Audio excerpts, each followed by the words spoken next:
My next guest has celebrated great achievements, experienced failure, and endured tragic loss, all of which have helped him become a prolific singer-songwriter.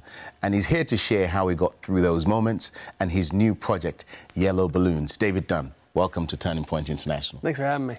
Now, I know that a big part of your story was traveling to Africa, and us Africans like to take credit for stuff, you see. So I gather without us, you wouldn't have started music. Well, more like I wouldn't be continuing to do music. Okay. So I went to Zambia to do microfinancing. I was there for 13 months. Now, microfinancing is... it's small-scale loans to try and end the poverty cycle. Okay. But I didn't know what I was doing. And so it was a wild failure. So as you do as a young man, just get on a plane and solve the problems of the world. That's exactly. I had high ideals and very low IQ, is what I like to say. So I showed up, and it was really the first time in my life. It was right after college. So it was the first time in my life to where I had unequivocally failed at something, where I couldn't blame someone else for something that had happened, right? Usually something would happen and I could go, oh, it's kind of my fault, but also it's your fault. And so this was really the first time that I really had to take it on myself. This is something that really didn't work because I couldn't make it work. And making art is very much it is directly related to how much failure you can handle. Because art is usually an extension of a human being. So I'm extending myself with what I create. And then you, who can consume this, can look over at my extension and go, meh, right? You can say you don't like it. And that's a piece of rejection. Right. That's a piece of failure. And so if it weren't for Africa teaching me how to fail, there's no way I'd still be doing music. So now, let's talk about the journey to Yellow Balloons. What are some of the stories of the songs on here that illustrate some of what you've spoken about? Because, you know, many people think about songwriting as this great moment of crafting where, you know, you sit down and creativity hits you with a great arrow and the light shines. I think the glory of God came in. And I downloaded this song from the heavenlies. The terrestrial met with the celestial, and here it is on a CD. Yeah, and that's exactly what that record is. So go ahead and go buy it. Purchase it at any store near you. Actually, I would say what I do when I write songs is, this is a little grotesque, but I call them spiritual vomit. Ooh. So that's more along the lines of what that record is. No, this is not spiritual vomit, too. It's a very good record. It's a good record, but what I do is I write about me. So if you listen to a record, you listen to that record, and you're actually getting a snapshot into my life for some period of time.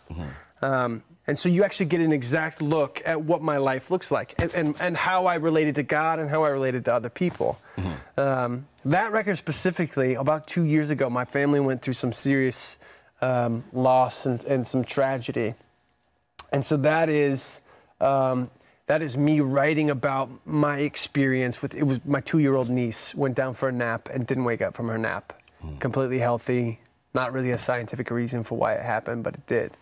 And so that record is me living with that grief, living with that loss, and that's the byproduct of that period of my life. You know, I really would want to know about your relationship with Africa now, you going back to Zambia, but the last question I want to ask you, and maybe we can do that off camera, or we could do that on Facebook, actually, so you don't get it on the program, get it on Facebook. Right? Okay. But what are some of the testimonies or some of the stories that's come back as people have engaged with these these pieces of spiritual vomit that's encouraged you that, you know what, this is why I should carry on, this is why I should be more open, this is why I should vomit more? Yeah, maybe I should use a different term next time. Honestly, that's why I do this. And I know that's like a little bit too much instant gratification, but I do it because of the emails and the Facebook messages and the tweets that I get. And one that jumps into your mind right now, when I ask you, one that you see immediately, you think, I'm just gonna. I have a terrible memory, so I'm gonna go with one that I read this morning. I'll just do that one. There's a specific song in there, "Yellow Balloons." By the way, a yellow balloon is traditionally something you let go at a child's memorial service, which is why the record is called that. But the title track is the only song I wrote specifically about Mariah, my 2-year-old niece, and exactly how I feel about this specific story. And I was unaware before I wrote this song how often people are losing infants and miscarrying and have some sort of tragic, unexplained SIDS loss.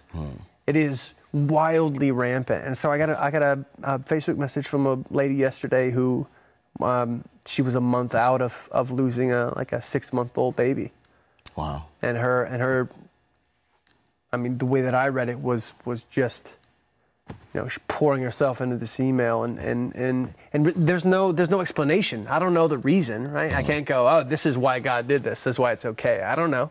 Oh. Like, it's difficult to explain, but there's comfort in knowing that you're not alone. And that's with that song specifically. That was what she was doing, is going, I'm not alone, and I'm comforted by the fact that we both love Jesus, and to know he loves us in spite of all of this stuff that's happening to us.